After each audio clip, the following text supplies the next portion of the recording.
Hello everyone. आज हम पढ़ेंगे क्लीमेंट एटली की घोषणा। क्लीमेंट एटली की घोषणा। और जो क्लीमेंट एटली ने घोषणा क्या की थी, क्लीमेंट एटली के द्वारा, जो कि तत्कालीन ब्रिटेन के प्रधानमंत्री थे, उनके द्वारा 20 फरवरी 1947 को घोषणा की जाती है कि जून 1948 तक, यानी कि 30 जून 1948 तक भारत को स्वतंत्र कर दिया जाएगा, यानी कि ब्रिटेन भारत छोड़ देगा। पहली घटना पढ़ेंगे हम, क्लीमेंट एटली की घोषणा। इसके बाद नेक्स्ट पॉइंट है माउंटबेटन का भारत आगमन। नेक्स्ट है माउंटबेटन का भारत आगमन, यानी कि माउंटबेटन भारत के नेक्स्ट वायसराय चुने गए थे। कब? 22 मार्च 1947 को जो क्लीमेंट एटली ब्रिटेन के प्रधानमंत्री बने थे, उनके द्वारा माउंटबेटन को भारत का वायसराय बनाया गया था और 22 मार्च 1947 को माउंटबेटन भारत आ गए थे। माउंटबेटन के द्वारा एक योजना प्रस्तुत की जाती है, उसे कहा जाता है बाल्कन योजना। इसके अलावा इसे इसे इसका दूसरा नाम है डिकी वर्ड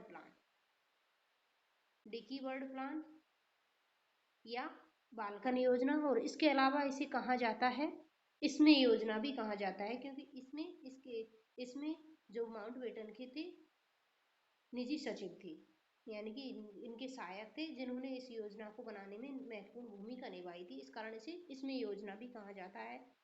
ये जारी की जाती है 6 मई 1947 को। 6 मई 1947 को इसमें योजना डिकीवर्ड प्लान या फिर बाल्कन योजना माउंटबेटन के द्वारा प्रस्तुत की जाती है। इसके बाद जब जो बाल्कन योजना डिकीवर्ड योजना है ये असफल हो जाती है, उसके बाद सीपी मेनन फॉर्मूला दिया जाता है। सीपी मेनन फॉर्मूला दिया जाता है किसके द्वारा? सीपी मेनन और सरदार वल्लभ भाई पटेल के द्वारा। सीपी मेनन फॉर्मूले के बाद 3 जून योजना 3 जून योजना जो कि 3 जून 1947 को लॉर्ड माउंटबेटन के द्वारा प्रस्तुत की जाती है, इसे 3 जून योजना कहा जाता है। इसके अलावा इसे माउंटबेटन योजना भी कहा जाता है। तो यह है 3 जून 1947 की घटना। इसके बाद जो भारतीय स्वतंत्रता अधिनियम 1947 लाया जाता है, 18 जुलाई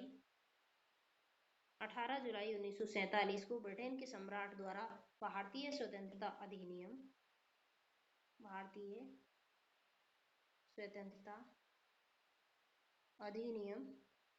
1947 18 जुलाई 1947 को जो ब्रिटेन के सम्राट द्वारा इसे स्वीकृति प्रदान की जाती है, तो भारतीय स्वतंत्रता अधिनियम लाया जाता है। इसके बाद की घटना है क्या? रेडक्लिफ आयोग का गठन। नेक्स्ट है रेडक्लिफ आयोग। भारत और पाकिस्तान की सीमा का निर्धारण करने हेतु रेडक्लिफ आयोग का गठन किया गया है। नेक्स्ट है पाकिस्तान की स्वतंत्रता। जो पाकिस्तान की स्वतंत्रता है वो है 14 अगस्त 1947। उसके बाद भारतीय स्वतंत्रता ये होगी 15 अगस्त 1947। और अंत में हम देखेंगे महात्मा गांधी की हत्या। लास्ट पॉइंट है हमारा महात्मा गांधी की हत्या, जो होती है 30 जनवरी 1948 को। तो आज की क्लास में हम क्या क्या देखेंगे, यानी कि क्वेश्चंस कैसे आते हैं। क्वेश्चंस आते हैं कि इनको कालक्रम से जमाओ, कौन सी घटना किसके बाद हुई है या कौन सी घटना किससे पहले हुई है। सबसे पहले क्लीमेंट एटली के द्वारा घोषणा की जाती है फरवरी 1947 में। फिर माउंटबेटन का भारत आगमन होता है, दूसरी घटना है, जो कि 22 मार्च 1947 को है। उसके बाद माउंटबेटन जब भारत आ जाता है तो उसके द्वारा एक योजना प्रस्तुत की जाए, उनके द्वारा एक मतलब प्रस्ताव रखा जाता है, एक प्लान दिया जाता है, उसे कहते हैं बाल्कन प्लान, डिकीवर्ड प्लान या फिर इसे इसमें प्लान भी कहा जाता है, जो कि मई 1947 में प्रस्तुत किया जाता है। जब ये डिकीवर्ड योजना है ये असफल घोषित कर दी जाती है, यानी कि इसको सभी दलों के द्वारा अस्वीकार कर दिया जाता है, उसके बाद सीपी मेनन फॉर्मूला दिया जाता है, जो सरदार वल्लभ भाई पटेल और सीपी मेनन के द्वारा दिया जाता है। जब इनके बाद नेक्स्ट योजना है यानी कि नेक्स्ट घटना है माउंटबेटन योजना, जिसे 3 जून योजना भी कहा जाता है, जो 3 जून 1947 को दिया जाता है। इसके आधार पर या इसके बाद की घटना है भारतीय स्वतंत्रता अधिनियम 1947, जिसे 18 जुलाई 1947 को ब्रिटेन के सम्राट द्वारा स्वीकृति प्रदान कर दी जाती है। नेक्स्ट घटना है रेडक्लिफ आयोग का गठन। रेडक्लिफ आयोग का गठन हो जाता है, उसके बाद पाकिस्तान की स्वतंत्रता है और फिर भारत की स्वतंत्रता है। और जो रेडक्लिफ आयोग का गठन हुआ है उसकी जो उसकी रिपोर्ट आती है 17 अगस्त 1947 को, जबकि 14 अगस्त को पाकिस्तान की स्वतंत्रता, 15 अगस्त को भारत की स्वतंत्रता। और अंत में अंतिम टॉपिक देखेंगे, अंतिम पॉइंट देखेंगे हम कौन सा, महात्मा गांधी की हत्या। लास्ट क्लास में हमने क्या पढ़ा था? लास्ट क्लास में हमने पढ़ा था 1945 के आम चुनाव, 1945 के आम चुनाव, उसके बाद कैबिनेट मिशन, कैबिनेट मिशन का आगमन, कैबिनेट मिशन का आगमन, कैबिनेट मिशन के आगमन के बाद जो शिमला सम्मेलन द्वितीय यानी कि द्वितीय शिमला सम्मेलन बुलाया गया था लॉर्ड वेवेल के द्वारा, और जब द्वितीय शिमला सम्मेलन असफल हुआ तो उसके बाद उनके द्वारा एक प्रस्ताव दिया जाता है, उसे कहा जाता है ब्रेकडाउन, ब्रेकडाउन प्रस्ताव। ब्रेकडाउन पॉलिसी दी जाती है लॉर्ड वेवेल के द्वारा, किसके समक्ष दी जाती है? जो कैबिनेट मिशन आता है उसके समक्ष। इसके बाद जो कैबिनेट मिशन योजना यानी कि इसके विरोध में आती है, मतलब इसके जो ब्रेकडाउन प्रस्ताव के बाद आती है कैबिनेट मिशन योजना। कैबिनेट मिशन योजना के बाद की घटना है कौन सी? अंतरिम सरकार का गठन, यानी कि जो कैबिनेट मिशन योजना है उसी के अंतर्गत एक प्रावधान किया गया था अंतरिम सरकार। तो नेक्स्ट हमने टॉपिक पढ़ा था अंतरिम सरकार का गठन। अंतरिम सरकार का गठन, जो अंतरिम सरकार का गठन किया जाता है उसी दौरान जो मुस्लिम लीग के द्वारा एक एक्टिविटी की जाती है जिसे कहा जाता है डायरेक्ट एक्शन डे या प्रत्यक्ष कार्यवाही दिवस। मुस्लिम लीग या मोहम्मद अली जिन्ना के द्वारा मनाया जाता है प्रत्यक्ष कार्यवाही दिवस या डायरेक्ट एक्शन डे। ओके, और फिर अंतरिम सरकार का गठन हो जाता है जिसमें बाद में मुस्लिम लीग भी शामिल हो जाती है। ओके, आज की क्लास में हम सबसे पहले पढ़ेंगे कि जो क्लीमेंट एटली, क्लीमेंट एटली कौन थे? क्लीमेंट एटली थे द्वितीय विश्व युद्ध के बाद जब ब्रिटेन में चुनाव होते हैं तो उन चुनावों में विंस्टन चर्चिल की जगह, विंस्टन चर्चिल की जगह नए प्रधानमंत्री आते हैं क्लीमेंट एटली। जो क्लीमेंट एटली थे वो थे लेबर दल के नेता थे। क्लीमेंट एटली के नेतृत्व में ब्रिटेन में सरकार, नई सरकार बनती है, जबकि चर्चिल थे कंजर्वेटिव पार्टी से। तो कंजर्वेटिव पार्टी के स्थान पर लेबर दल की सरकार आती है, और यानी कि जो चर्चिल के स्थान पर ब्रिटेन के नए प्रधानमंत्री कौन थे? क्लीमेंट एटली। तो सबसे पहले हम पढ़ेंगे एटली की घोषणा, एटली की घोषणा या क्लीमेंट एटली की घोषणा।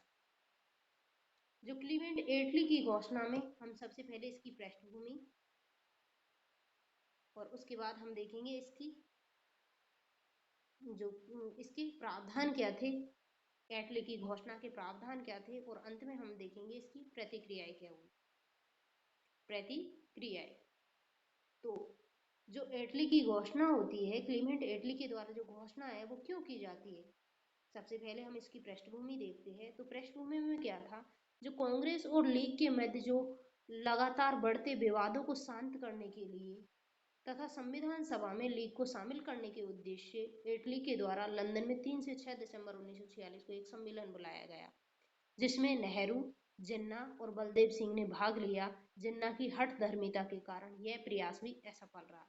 इसके बाद 9 दिसंबर 1946 को संविधान सभा की प्रथम बैठक होती है, और जिसका बहिष्कार किया गया था किसके द्वारा? लीग के द्वारा, और इसके अलावा रियासतों के द्वारा। यानी कि जो संविधान सभा की प्रथम बैठक होती है 9 दिसंबर 1946 को, कहाँ पर होती है? दिल्ली में। अध्यक्षता की थी किसने? सच्चिदानंद सिन्हा ने, जो कि इसके अस्थायी अध्यक्ष थे। जबकि स्थायी अध्यक्ष कब बनाए गए थे? संविधान सभा की दूसरी बैठक होती है 11 दिसंबर 1946 को, और जिसमें जो संविधान सभा के स्थायी अध्यक्ष बनाए गए थे डॉक्टर राजेंद्र प्रसाद को, जो कि भारत के प्रथम राष्ट्रपति भी बने थे। तो जो देसी रियासत और लीग ने संविधान सभा की पहली बैठक का बहिष्कार कर दिया गया। तो ये तो थी जो आज ये माउंट जो एटली है, क्लीमेंट एटली है, उनको घोषणा करने के लिए बेबस क्यों होना पड़ा था। इसके अलावा इधर भारत में लीग के द्वारा अंतरिम सरकार में रहते हुए, यानी कि अंतरिम सरकार में जो लीग थी, मुस्लिम लीग थी, उन्होंने पार्टिसिपेट किया, यानी कि उन्होंने भाग लेना स्वीकार कर लिया था, लेकिन ये कोई भी कार्य नहीं करने दिया। मतलब इसके द्वारा जो मुस्लिम लीग का मेन काम क्या था, जो कांग्रेस को कोई भी कार्य नहीं करने दे। तो भारत में लीग के द्वारा अंतरिम सरकार में रहते हुए कोई भी कार्य करने नहीं दिया जा रहा था। ऐसे में नेहरू ने वायसराय से आग्रह किया कि वे लीग को अंतरिम सरकार से बाहर करें। 15 फरवरी 1947 को पटेल ने चेतावनी दी थी कि अंतरिम सरकार में या तो लीग रहेगी और या कांग्रेस। किसके द्वारा चेतावनी दी गई थी? वल्लभ भाई पटेल के द्वारा। इस रवैये को देखकर 20 फरवरी 1947 को ब्रिटेन के तत्कालीन प्रधानमंत्री क्लीमेंट एटली के द्वारा घोषणा की जाती है। ये है इसकी पृष्ठभूमि, यानी कि इसका कारण क्या था कि जो लीग अंतरिम सरकार में शामिल तो हो गई थी, लेकिन कांग्रेस को कोई भी कार्य नहीं करने दे रही थी, कोई भी प्रस्ताव पारित नहीं होने दे रही। इस कारण दोनों जो नेहरू थे, उन्होंने जो वायसराय से सलाह ली या वायसराय को सुझाव दिया कि वो अंतरिम सरकार से लीग को बाहर करे। और इसके अलावा जो पटेल ने चेतावनी दी थी कि अंतरिम सरकार में या तो कांग्रेस रहेगी और या मुस्लिम लीग रहेगी। इसके बाद इस रवैये को देखकर 20 फरवरी 1947 को क्लीमेंट एटली के द्वारा घोषणा की जाती है। तो नेक्स्ट हम देखेंगे, इसके अंदर पृष्ठभूमि हो चुकी है, अब हम पढ़ेंगे इसमें कि जो क्लीमेंट एटली के द्वारा जो घोषणा की जाती है उसके प्रावधान क्या था। इसके पहला प्रावधान था कि 30 जून 1948 तक 30 जून 1948 तक ब्रिटेन भारत छोड़ देगा। 30 जून 1948 तक ब्रिटेन भारत छोड़ देगा, पहला प्रावधान था। किसके तहत? क्लीमेंट एटली की जो घोषणा थी उसका पहला प्रावधान था 30 जून 1948 तक ब्रिटेन भारत छोड़ देगा। दूसरा प्रावधान इसके तहत था कि अगर भारतीय राजनीतिक घोषित तिथि तक, यानी कि 30 जून 1948 तक संविधान पर सहमत नहीं होते हैं, अगर भारतीय राजनीतिक घोषित तिथि तक, यानी कि 30 जून 1948 तक संविधान पर सहमत नहीं होते हैं, तो भी अंग्रेज किसी केंद्रीय सरकार अथवा किसी प्रांतीय सरकार भारतीय लोगों के हित में सत्ता को सौंप देगी। यानी कि अगर जो सभी दल किसी एक मत पर सहमत नहीं होते, एक संविधान पर सहमत नहीं होते, तो भी जो घोषित तिथि है यानी कि 30 जून 1948 है, उस तक ब्रिटेन भारत छोड़ देगी और जो सत्ता है उसे या तो किसी केंद्र सरकार अथवा प्रांतीय सरकार के लोगों को सौंप देगी। ओके, नेक्स्ट प्रावधान था देशी रियासतों को स्वतंत्र कर दिया जाएगा, यानी कि देशी रियासतों के साथ जो संधि या समझौते किए गए थे उनको समाप्त कर दिया जाएगा और देशी रियासतों को स्वतंत्र कर दिया जाएगा। और इसी के तहत नेक्स्ट प्रावधान था क्या कि माउंटबेटन को भारत का अगला वायसराय बनाया जाएगा। तो सबसे पहले क्या था कि 30 जून 1948 तक, और सबसे महत्वपूर्ण भी था कि 30 जून 1948 तक ब्रिटेन भारत छोड़ देगा। इसके अलावा अगर भारतीय राजनीतिक एक संविधान पर सहमत नहीं होते तो भी अंग्रेज भारत छोड़ देंगे। इसके अलावा देशी रियासतों को स्वतंत्र कर दिया जाएगा, यानी कि उन्होंने जो संधियां की थी उनसे मुक्त कर दिया जाएगा। और चौथा प्रावधान था इसके तहत माउंटबेटन की नियुक्ति इस कार्य को अंजाम देने हेतु की गई थी, यानी कि माउंटबेटन को भारत का अगला वायसराय नियुक्त कर दिया था। इससे पहले वायसराय कौन थे? Lord Wavell. अब हम इसकी देखते हैं प्रतिक्रियाएं। प्रतिक्रियाओं में है कि 1946 से ही जो जिन्ना क्या कर रहे थे, 1946 से ही पंजाब में सरकार थी किसकी? यूनियनिस्ट पार्टी की। तो जो जिन्ना इस यूनियनिस्ट पार्टी को गिराना चाहते थे, यानी कि 1946 से ही जिन्ना पंजाब में यूनियनिस्ट दल की सरकार गिराकर लीग की सरकार बनाना चाह रहा था, मगर पंजाब के प्रधानमंत्री खिज्र हयात खां, पंजाब के प्रधानमंत्री कौन थे? खिज्र हयात खां ने गवर्नर जॉकिंसन की सहायता से जिन्ना को असफल कर रहा था। जिन्ना ने इस हेतु नेशनल गार्ड दस्ता बनाया। जिन्ना ने इस हेतु नेशनल गार्ड दस्ता बनाया। इसके जवाब में हिंदू जनता आरएसएस की सदस्य बन रही थी। जिन्ना के द्वारा नेशनल गार्ड दस्ता बनाया गया था और इसके जवाब में हिंदू जनता आरएसएस की सदस्य बन रही थी। पंजाब में उपद्रव बढ़ रहे थे और ऐसे में दोनों दलों को पंजाब में प्रतिबंधित कर दिया गया था। दोनों दल कौन कौन से? यूनियनिस्ट पार्टी और मुस्लिम लीग को। मगर एटली की घोषणा के बाद खिज्र हयात ने त्यागपत्र दे दिया तथा गवर्नर ने लीग को सरकार बनाने हेतु आमंत्रित किया। मगर तारा सिंह के नेतृत्व में सिखों ने हिंसक प्रदर्शन किया और तारा सिंह ने नारा दिया है कि राज करेगा खालसा। राज करेगा खालसा का नारा दिया है किसने? तारा सिंह ने। जब इनके द्वारा हिंसक प्रदर्शन किए गए थे सिखों के द्वारा, उसके बाद दंगे हुए तथा जॉकिंसन जो कि वहां के गवर्नर थे ने धारा 93 के तहत पंजाब में राज्यपाल शासन लागू कर दिया था। तो पंजाब में राज्यपाल शासन लागू हुआ था 5 मार्च 1947 को। 5 मार्च 1947 को पंजाब में राज्यपाल शासन लागू कर दिया गया था। इसके अलावा जो नॉर्थ वेस्ट प्रांत यानी कि उत्तर पश्चिमी सीमा प्रांत में जो खान अब्दुल गफ्फार खान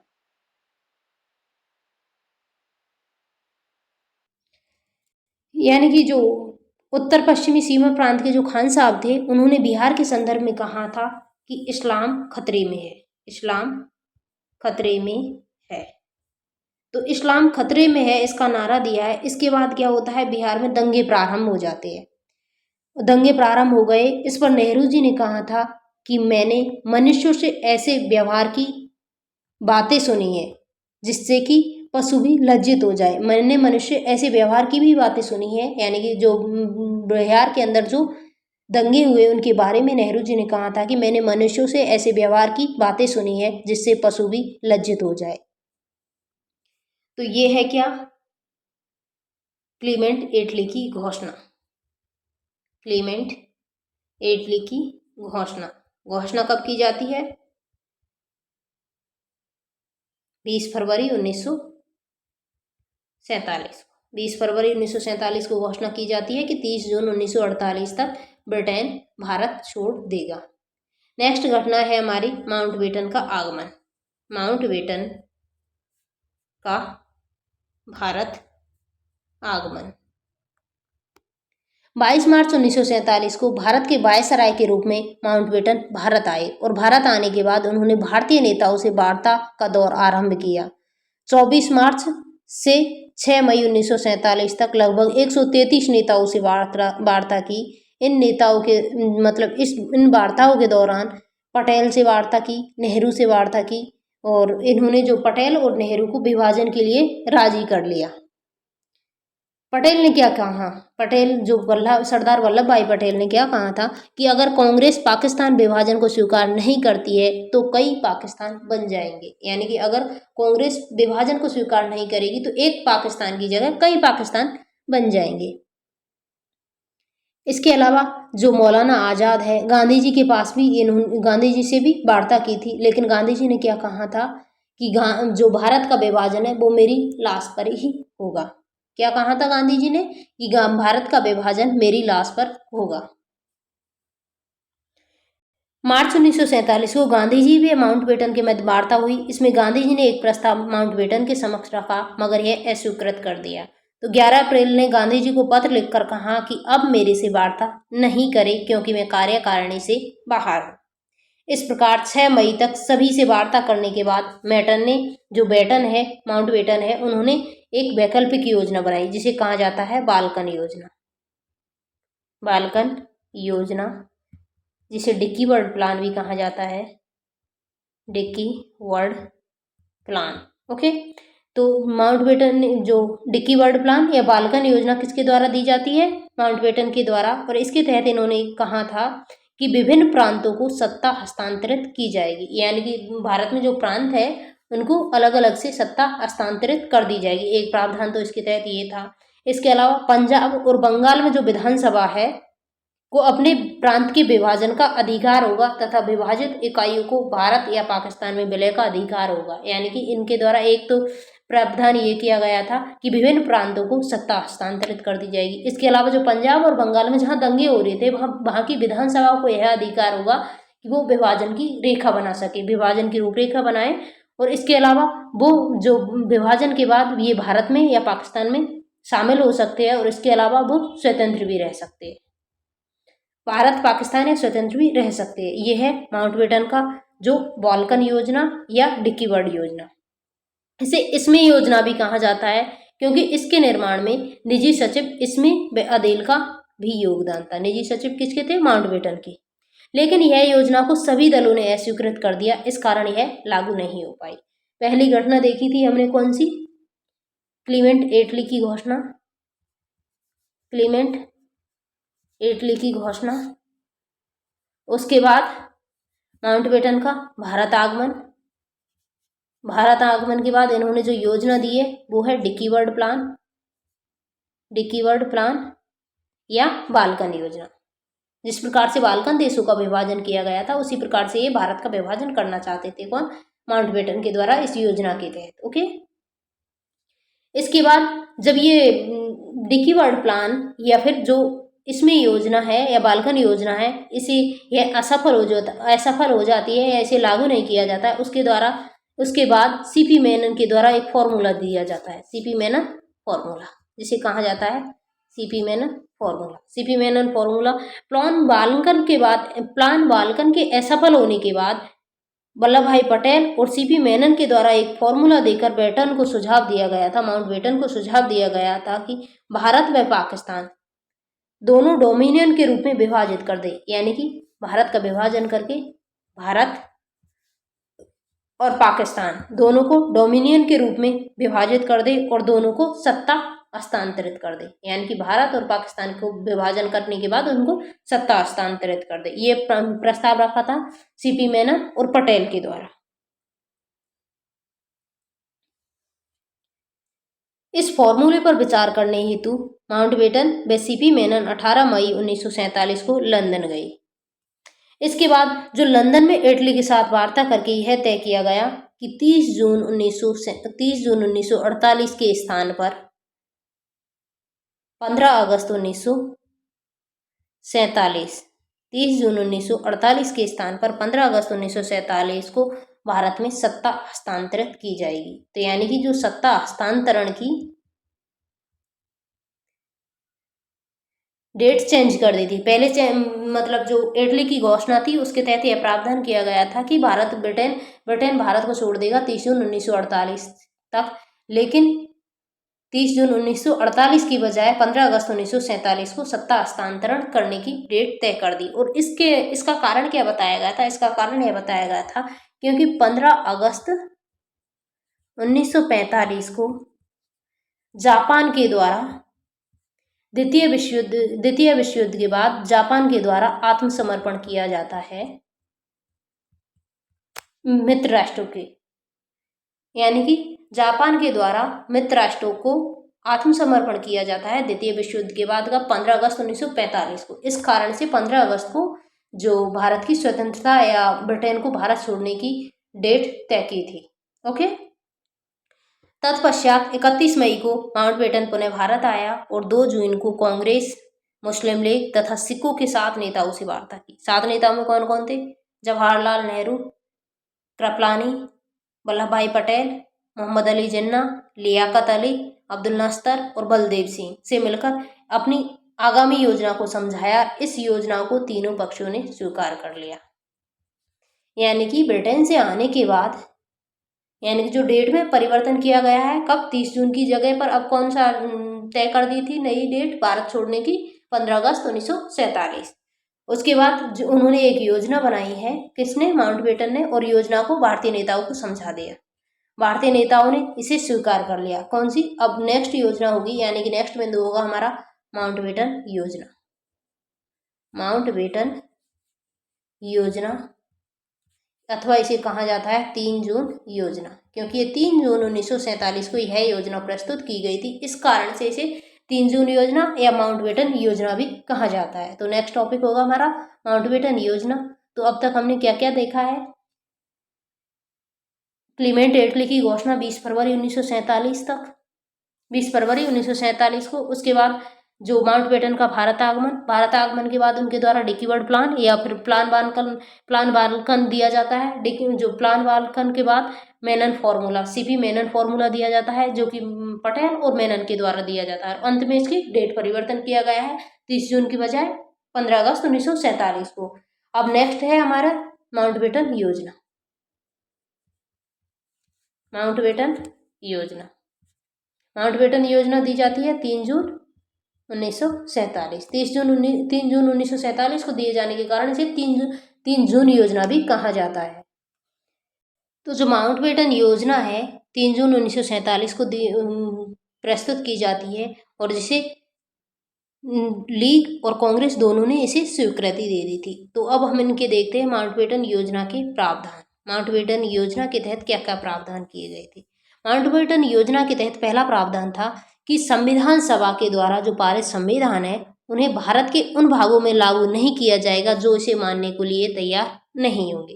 पहला प्रावधान क्या था कि जो संविधान सभा के द्वारा जो संविधान तैयार किया जा रहा है वह उन भागों में लागू नहीं होगा जो इसे मानने के लिए तैयार नहीं है। इसके अलावा दूसरा प्रावधान था कि भारत को 2 स्वतंत्र डोमिनियन यानी कि भारत और पाकिस्तान, भारत को 2 स्वतंत्र डोमिनियन में विभाजित किया जाएगा और राष्ट्रमंडल की सदस्यता का निर्णय भी इन देशों पर निर्भर है। यानी कि या तो ये राष्ट्रमंडल की सदस्यता ग्रहण कर सकते हैं अथवा नहीं भी। इसके अलावा पंजाब और बंगाल की विधानसभा की पृथक बैठक होगी और जिसमें भारत या पाकिस्तान में जाना है, यानी कि जो पंजाब और बंगाल में जो विभाजन होगा उसके लिए विधानसभा की बैठक होगी और यह निर्णय करेगी कि वो भारत में जाना चाहता है या पाकिस्तान में। यानी कि इन्होंने क्या किया था, पंजाब और बंगाल का विभाजन करने के लिए विधानसभा के जो इनकी विधानसभा थी उनमें से सदस्य लिए गए थे और एक अलग से आयोग का गठन किया जाएगा। एक आयोग का गठन किया जाएगा, उसका नाम है रेडक्लिफ आयोग का गठन किया जाएगा जो कि पंजाब और बंगाल में सीमा का निर्धारण करेगा। भारत और पाकिस्तान की सीमा का निर्धारण किया जाएगा। इसके अलावा नेक्स्ट प्रावधान था इसमें कि उत्तर पश्चिमी सीमा प्रांत में जनमत संग्रह से निर्णय लिया जाएगा। कहाँ पर? उत्तर पश्चिमी सीमा प्रांत। और इसके अलावा असम में सिलहट, असम के सिलहट और उत्तर पश्चिमी सीमा प्रांत में जो जनमत संग्रह से निर्णय लिया जाएगा। इसके अलावा रियासत के राजाओं को सर्वोच्च अधिकार दिए गए थे, यानी कि उन्हें संधियों से मुक्त कर दिया गया, संधियां समाप्त कर दी गई, अर्थात रियासतों के राजाओं को सर्वोच्च अधिकार दिए गए। डोमिनियन में शामिल होंगे या पूर्ववत ब्रिटेन के साथ रहेंगे, यानी कि उनके पास ऑप्शन था रियासतों के पास कि या तो वो डोमिनियन में शामिल हो सकते हैं या फिर ब्रिटेन के साथ पूर्ववत संबंध बनाए रह सकते हैं अथवा अपना स्वतंत्र अस्तित्व भी बनाए रख सकते थे।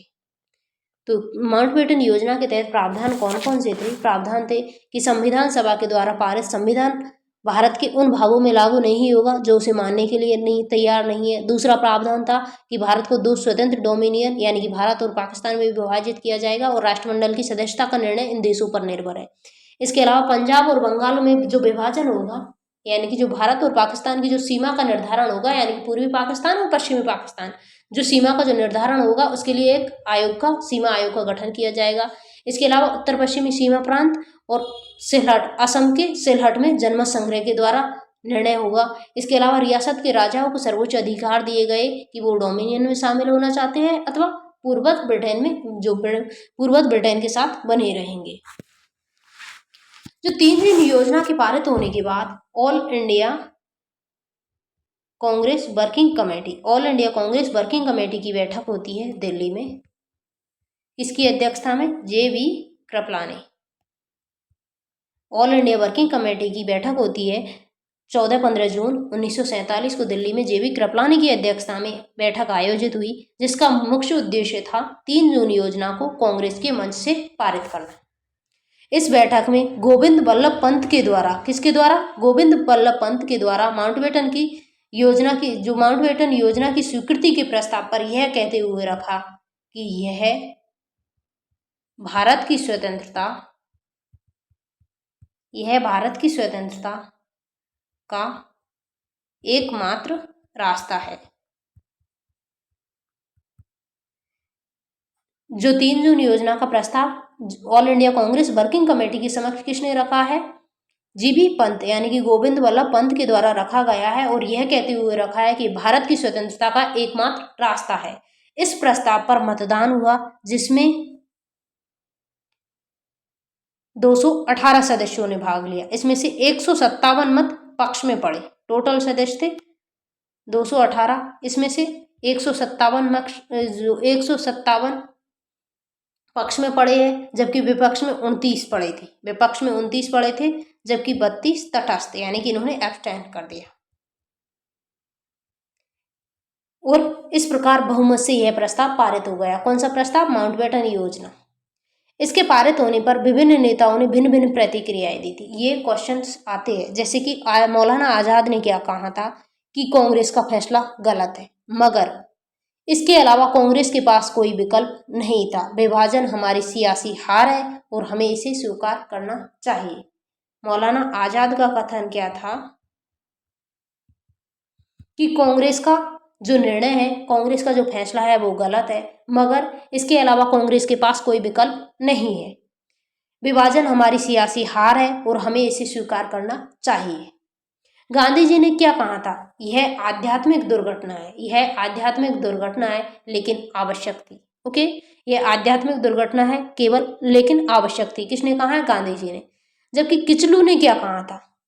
किचलू ने कहा था कि संप्रदायवाद के यानी कि सांप्रदायिकता के दबाव में राष्ट्रवाद को ने समर्पण कर दिया। संप्रदायवाद के दबाव ने राष्ट्रवाद ने समर्पण कर दिया। किसका कथन था? ये किचलू का।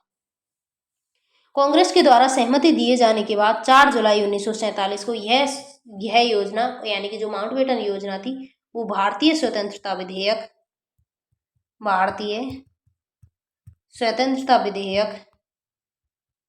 1947 कांग्रेस के द्वारा सहमति दिए जाने के बाद 4 जुलाई 1947 को यह योजना भारतीय स्वतंत्रता विधेयक 1947 ब्रिटिश संसद में रखा गया। कौन सा विधेयक रखा गया था? जो 3 जून 1947 को जो माउंटबेटन योजना रखी गई थी, जिसको प्रस्ताव पारित यानी कि जिसको पारित कर दिया गया था कांग्रेस के स्तर से, और उसके बाद जो कांग्रेस के द्वारा जब सहमति दे दी गई थी तो उसके बाद 4 जुलाई 1947 को यह योजना जो भारतीय स्वतंत्रता विधेयक 1947 के नाम से ब्रिटिश संसद में रखा गया, जिसे 15 जुलाई को 4 जुलाई को यह प्रस्ताव रखा है और 15 जुलाई को इसे निम्न सदन यानी कि हाउस ऑफ कॉमन्स में पारित कर दिया गया था 15 जुलाई को, जबकि 16 जुलाई को हाउस ऑफ लॉर्ड्स यानी कि उच्च सदन में ये इसे निम्न सदन में पारित किया गया था 15 को, जबकि उच्च सदन में इसे पारित कर दिया गया था 16 जुलाई को, जबकि 18 जुलाई 1947 को इसे सम्राट जॉर्ज पंचम के द्वारा स्वीकृति प्रदान कर दी गई थी। और जो भारतीय स्वतंत्रता विधेयक 1947 था उसमें 20 आर्टिकल यानी कि 20 अनुच्छेद और 3 अनुसूचियां थी। 20 अनुच्छेद और 3 अनुसूचियां थी। नेक्स्ट पॉइंट है हमारा अब कौन सा? भारतीय स्वतंत्रता अधिनियम। भारतीय स्वतंत्रता अधिनियम 1947। इसके प्रावधान क्या क्या थे? इसके प्रावधान थे कि 15 अगस्त 1947 को भारत व पाकिस्तान को डोमिनियन का दर्जा दे दिया जाएगा, यानी कि भारत और पाकिस्तान 2 डोमिनियन स्टेट बनाए जाएंगे 15 अगस्त 1947 को। इसके अलावा भारत सचिव का पद समाप्त हो गया और गवर्नर पद पुनः सृजित किया गया। और भारत यानी कि इसके तहत स्वतंत्रता अधिनियम 1947 के तहत पहले तो 15 अगस्त को क्या किया जाएगा? इसका पहला प्रावधान था कि 15 अगस्त को भारत और पाकिस्तान 2 देशों का निर्माण। दूसरा प्रावधान क्या था कि जो भारत सचिव का पद था, भारत सचिव का पद कहाँ होता था? ब्रिटेन में, यानी कि ब्रिटेन के जो मंत्रिमंडल में भारतीय मामलों को देखने वाला जो मंत्री होता था उसे कहा जाता था भारत सचिव। तो भारत सचिव को पद समाप्त कर दिया गया और गवर्नर का पद पुनः सृजित कर दिया था। गवर्नर, जिसमें भारत का गवर्नर बनाया गया था माउंटबेटन को भारत का गवर्नर, जबकि मोहम्मद अली जिन्ना को पाकिस्तान का गवर्नर बनाया गया। नेहरू व लियाकत अली पहले प्रधानमंत्री बने। जवाहरलाल नेहरू को भारत का प्रधानमंत्री, जबकि लियाकत अली को पाकिस्तान का प्रधानमंत्री बनाया। और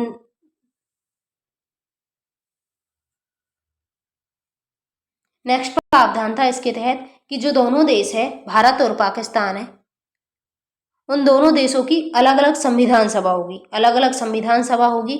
और नए संविधान बनने व लागू होने तक जो संविधान सभा है वह विधानमंडल के रूप में भी कार्य करेगी। तो जो संविधान सभा थी, जो कि 1935 के अधिनियम के अकॉर्डिंग बनाई गई थी, उसके लिए क्या प्रावधान किया गया था कि दोनों देशों के लिए अलग अलग संविधान सभा होगी और नए संविधान बनने और लागू होने तक संविधान सभा विधानमंडल के भी रूप में कार्य करेगी। यानी कि देश के लिए जो नए कानून बनाने हैं वो उसका काम भी कौन करेगी, जो संविधान सभा है। इसके अलावा रेडक्लिफ आयोग का गठन कर दिया गया था जुलाई 1947 को।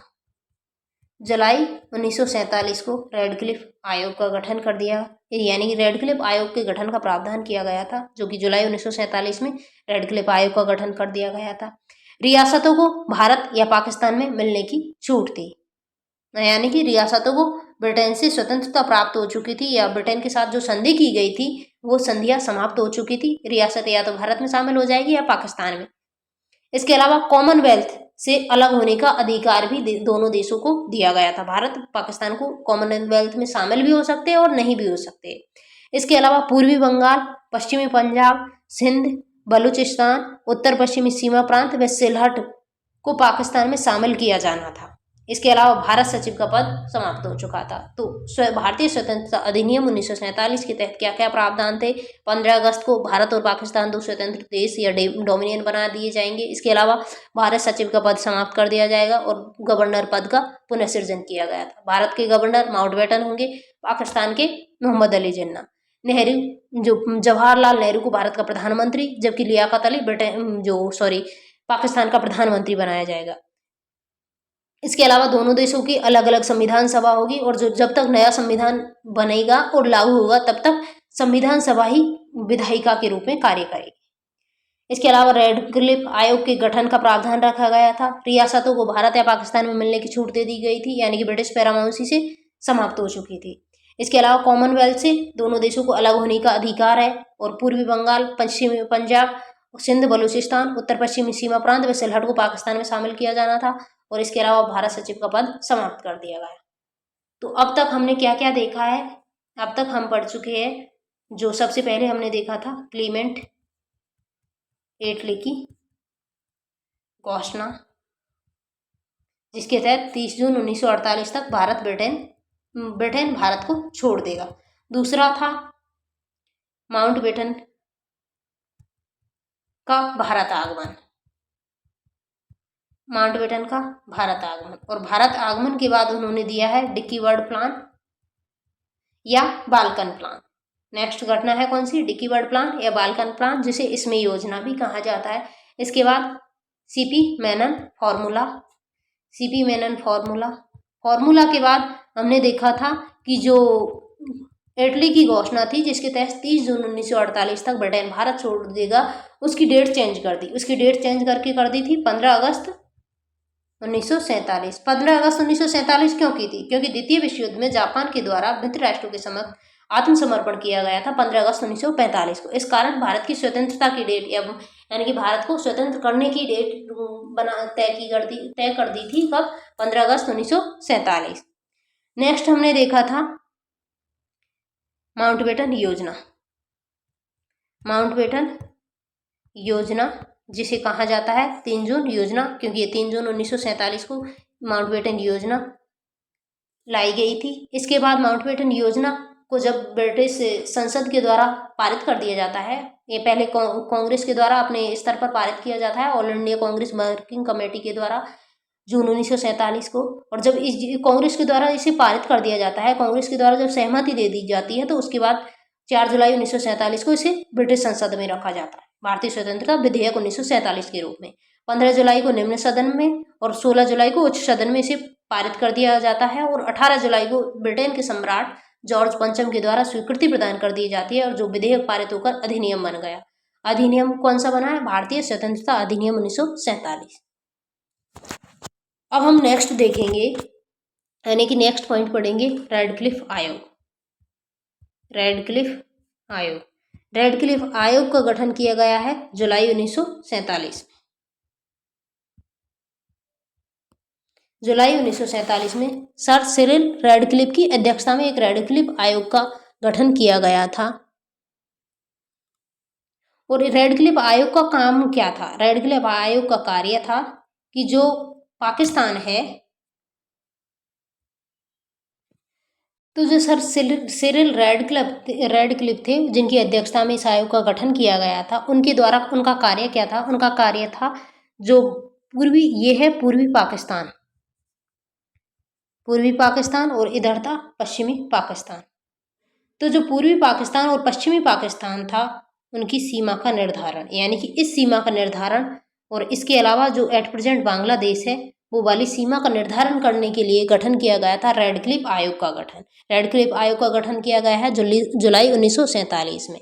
जो रेडक्लिफ आयोग का गठन 2 पार्टों में किया था, यानी कि यह पूर्वी पाकिस्तान और पश्चिमी पाकिस्तान दोनों के लिए अलग अलग आयोग का गठन किया गया था, लेकिन दोनों की अध्यक्षता कौन कर रहे थे? Sir Cyril Radcliffe. पंजाब में जो सीमा का निर्धारण किया गया था, पंजाब की जो सीमाओं का निर्धारण किया गया है, यानी पूर्वी पंजाब और पश्चिमी पंजाब, इसमें शामिल थे लीग और कांग्रेस के सदस्य शामिल थे दीन मोहम्मद लीग के, इसके अलावा मोहम्मद मुनीर और दीन मोहम्मद दोनों लीग की ओर से शामिल थे, जबकि मेहर चंद महाजन और तेजा सिंह कांग्रेस की ओर शामिल थे। जबकि बंगाल में जो रेडक्लिफ आयोग है उसका गठन करने के लिए बंगाल में S.A. अकरम और मोहम्मद अबू सहेल अकरम लीग की ओर से, जबकि कांग्रेस की ओर से C.C. विश्वास और B.K. मुखर्जी शामिल थे।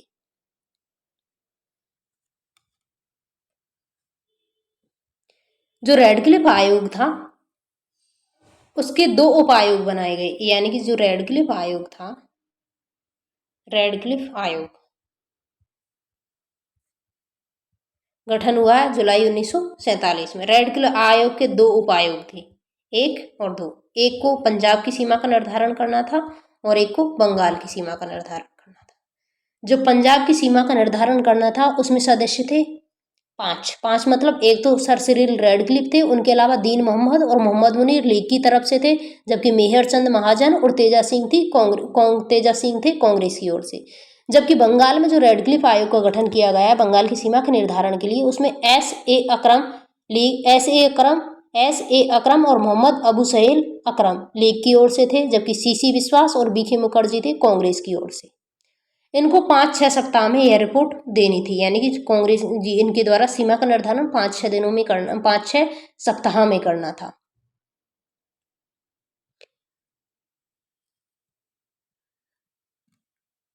9 व 12 अगस्त को रिपोर्ट तैयार हो गई, मगर जो रिपोर्ट है कौन सी? रेडक्लिफ आयोग की रिपोर्ट जारी की गई थी 17 अगस्त 1947 को। रेडक्लिफ आयोग का गठन किया गया है जुलाई 1947 को। किसकी अध्यक्षता में? सर सिरिल रेडक्लिफ की अध्यक्षता में, और इसने अपनी रिपोर्ट दी है 17 अगस्त 1947 को। अब हम नेक्स्ट पॉइंट देखते हैं पाकिस्तान की स्वतंत्रता। पाकिस्तान को स्वतंत्र किया गया है 14 अगस्त 1947 को। पाकिस्तान को स्वतंत्र कब किया गया है? 14 अगस्त 1947 को, यानी कि 14 अगस्त 1947 को पाकिस्तान बना और नवीन राजधानी इनकी बनाई गई थी कराची। वर्तमान में राजधानी है इस्लामाबाद, लेकिन इनकी राजधानी बनाई गई थी कराची में। माउंटबेटन ने सम्राट का संदेश पढ़ा तथा गवर्नर मोहम्मद अली जिन्ना को सत्ता हस्तांतरित कर दी। इस प्रकार पाकिस्तान स्वतंत्र देश बना। पाकिस्तान स्वतंत्र देश बना है 14 अगस्त 1947 को, और जो तत्कालीन वायसराय थे माउंटबेटन के द्वारा सम्राट का संदेश पढ़ा और मोहम्मद अली जिन्ना को पाकिस्तान की जो सत्ता थी वो हस्तांतरित कर दी। नेक्स्ट है भारत की स्वतंत्रता। भारत की स्वतंत्रता की डेट पहले ही घोषित हो चुकी थी 15 अगस्त 1947 को।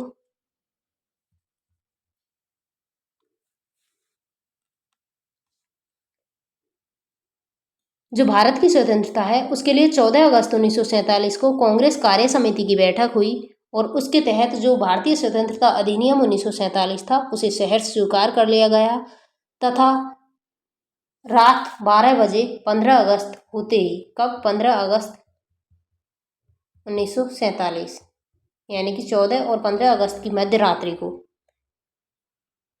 लाल किले पर ब्रिटिश यूनियन जैक को उतारकर, ब्रिटिश यूनियन जैक, जो ब्रिटेन का झंडा था उसे कहा जाता था ब्रिटिश यूनियन जैक को उतारकर भारत का झंडा फहराया गया। जो भारत का जो तिरंगा है वो फहराया गया था 15 अगस्त, जो 14-15 अगस्त 1947 को। नेहरू जी के द्वारा यहाँ पर एक भाषण दिया गया था, भाग्य बधू से चिर प्रतीक्षित भेंट, भाग्य बधू से चिर प्रतीक्षित भेंट। इसे इंग्लिश में कहा जाता है ट्रस्ट विद डेस्टिनी, भाग्य बधू से चिर प्रतिष्ठित भेंट नामक भाषण दिया।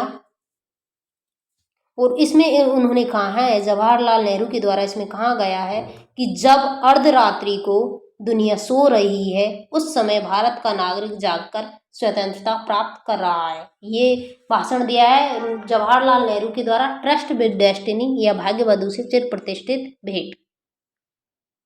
स्वतंत्रता के समय गांधी जी कहाँ थे? स्वतंत्रता के समय गांधी जी थे नोआखली।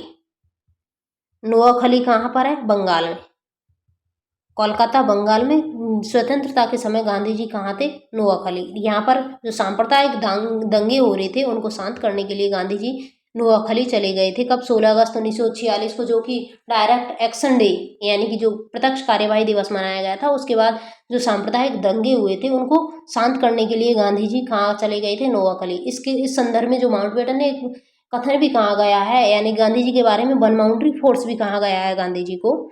तो स्वतंत्रता के समय गांधी जी नोआखली में थे और गांधी जी ने यह कहते हुए कि मैंने मैदान छोड़ दिया है, स्वतंत्रता के किसी भी कार्यक्रम में भाग लेने से मना कर दिया। 15 अगस्त को गांधी जी ने उपवास किया। उपवास क्यों किया? विभाजन के विरोध में। 15 अगस्त को गांधी जी ने उपवास किया। वर्ष 1946 के बाद से ही गांधी जी राजनीतिक गतिविधियों से दूर रहे और अंत में गांधी जी ने क्या कहा था? गांधी जी ने कहा था कि राजनीतिक दल के रूप में कांग्रेस को समाप्त कर देना चाहिए। गांधी जी ने कांग्रेस की समाप्ति का सुझाव दिया था, समाप्त कर देना चाहिए। और इसके स्थान पर लोक सेवक दल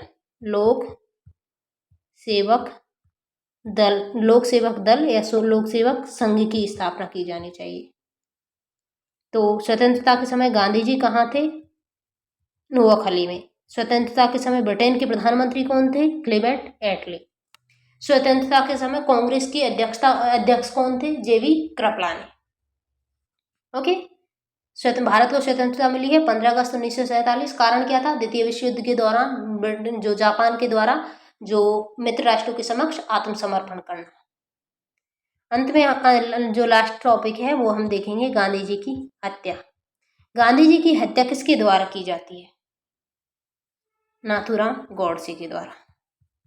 नाथूराम गॉडसे के द्वारा गांधी जी की हत्या की जाती है 30 जनवरी 1948 को गांधी जी की हत्या की जाती है नाथूराम गॉडसे के द्वारा। नाथूराम गॉडसे के द्वारा। कहाँ पर? बिड़ला मंदिर, नई दिल्ली। कहाँ पर की जाती है गांधी जी की हत्या? बिड़ला मंदिर, नई दिल्ली। बिड़ला मंदिर दिल्ली। बिड़ला मंदिर दिल्ली में गांधी जी की हत्या की जाती है 5:17 शाम के समय 5:17 पर नई दिल्ली के जो बिड़ला मंदिर में गांधी जी की हत्या की जाती है नाथूराम गॉडसे के द्वारा। इस समय जो गांधी जी के साथ थी मनुबेन और आभा चटर्जी। गांधी जी मनुबेन और आभा चटर्जी के साथ थे बिड़ला मंदिर दिल्ली में। 5:17 पर गांधी जी की हत्या की जाती है नाथूराम गॉडसे। और नाथूराम गॉडसे के पास जो बंदूक थी वो थी Italian Bareta Italian Bareta M1934, ये है जो बंदूक था जिसकी गोली से महात्मा गांधी की हत्या की थी, वो थी इटालियन बरेटा M1934 पिस्टल से गांधी जी पर गोली चलाई और गांधी जी ने अंतिम सांस ली।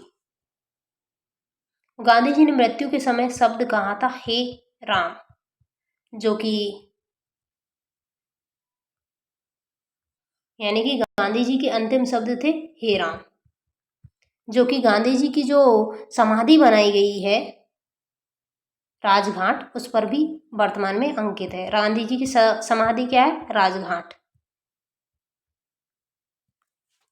तत्पश्चात नंदलाल मेहता ने FIR दर्ज करवाई। किसने? नंदलाल मेहता